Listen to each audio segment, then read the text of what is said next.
que debe de forjar y desarrollar. Entonces, yo creo que es importante que tanto nosotros como ellos, los estudiantes, entiendan que el concepto ha cambiado. Que ahora el ente activo no es el docente, es el estudiante. Que el protagonista ahora mismo es él, porque todo gira en torno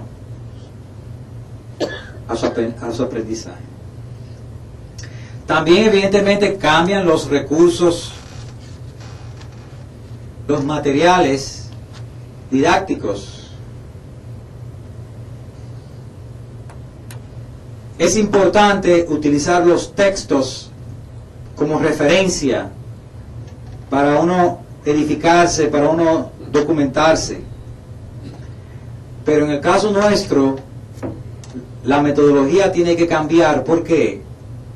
Porque nuestro estudiante no tiene toda la vida para ponerse a estudiar 5 o 6 libros.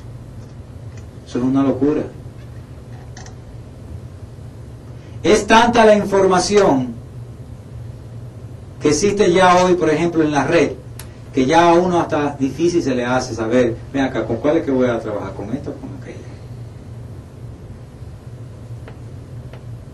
Entonces, para eso existe lo que se llama diseño instruccional. Yo te doy una instrucción y utilizo el modelo Lego.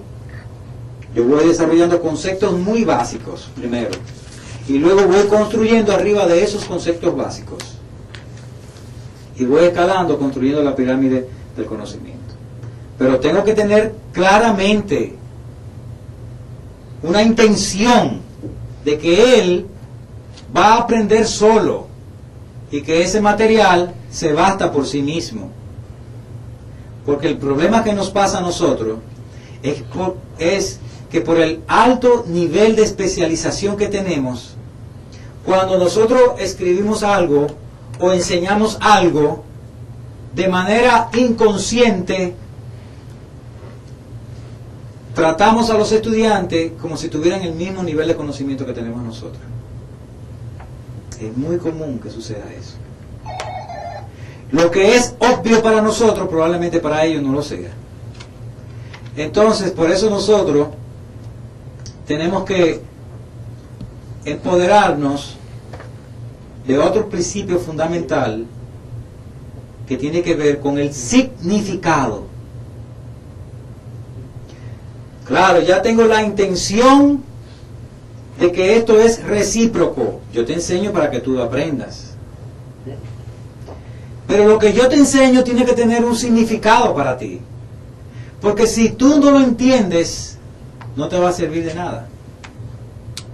Entonces, hay un principio fundamental que es el significado de lo que yo enseño.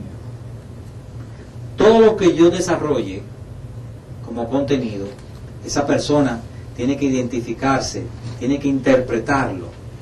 Entonces tenemos que estar conscientes del valor del significado. Y en tercer lugar, voy a aprovechar para explicar el tercer principio de la teoría de la mediación, que es la trascendencia. O todo el conocimiento que yo adquiero aquí en el aula, ¿de qué me sirve para la vida? Si yo tengo que hacer lo que dicen los americanos, un bridging, tengo que tirar un puente en que eso que yo aprendí hoy aquí, cómo yo lo voy a aplicar en mi vida diaria. Por ejemplo, si hoy aquí estamos aprendiendo que ahora los sistemas educativos son abiertos, bueno, ya yo sé que la regla universal, tengo que extraer una regla universal. ¿Cuál es la regla universal? Bueno, tengo que ser flexible. Entonces tomo esa regla y la extrapolo a mi vida personal. Ah, mira, pero por eso es que cada vez que yo le digo a la muchacha de la cocina, dame esto, y no lo hace. Pero ¿y que ella no entiende? ¿Cuántas veces yo lo tengo que decir? No, pero déjame ser más flexible. Déjame buscar otros medios para poderle enseñar cómo hacer esa tarea. Entonces he tomado un principio que aprendí aquí en el aula y lo llevé a la realidad. Eso es muy difícil que se olvide. Entonces esos 3 principios tenemos que estar bien conscientes cómo nos vamos a sustentar en ellos para todo el desarrollo del proceso de enseñanza. Evidentemente esto va a involucrar que hay todo un cambio en las prácticas, en la manera como nosotros aprendimos a enseñar. Ahora tenemos que cambiar el librito y tenemos que adaptar una serie de metodologías nuevas para enseñar. Entonces, en resumen, respecto a este tema, quería que ustedes vieran este gráfico. ¿Cómo han evolucionado los sistemas educativos a distancia? En primer lugar, las tecnologías que eran puramente transitivas. ¿Recuerdan la era donde la educación a distancia se basaba en los sistemas por correspondencia? Eran instrucciones, eran manuales que se utilizaban, o también directrices a través de videos. Y básicamente se centraban en transferencia de información. Luego entonces, cuando seguimos evolucionando, en la era interactiva, audiovisual,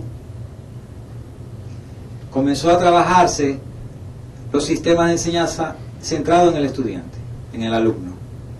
Todo en torno a apoyo logístico para asistirle en su desarrollo.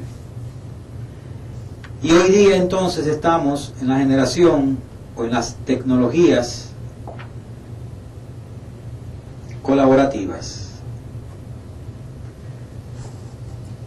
En unas solamente nos interesaba que la persona obtuviera información y probablemente el medio institucional educativo era el único medio para él obtener la información, o por el docente o por el material didáctico. Pero cuando se utilizan las tecnologías interactivas, ya nos preocupamos más, no solamente por la información, no solamente por el conocimiento, no, nos estamos preocupando por las competencias, por las habilidades que él tiene que dominar para resolver determinadas tareas. Y por último, estos ambientes colaborativos que hoy día a través de la web 2.0 vamos a ver, lo que desarrollan es la habilidad mental. ¿Cuáles son todas esas operaciones mentales que yo debo de tener dominio para yo resolver tareas? Cuando uno aprende esos principios, esas operaciones mentales, le es mucho más fácil.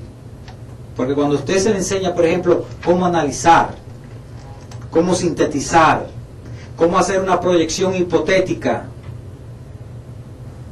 cómo hacer una transportación visual, todas esas operaciones y esas funciones, cuando usted aprende a hacer, no importa la tarea que venga, usted va a poder resolver la tarea.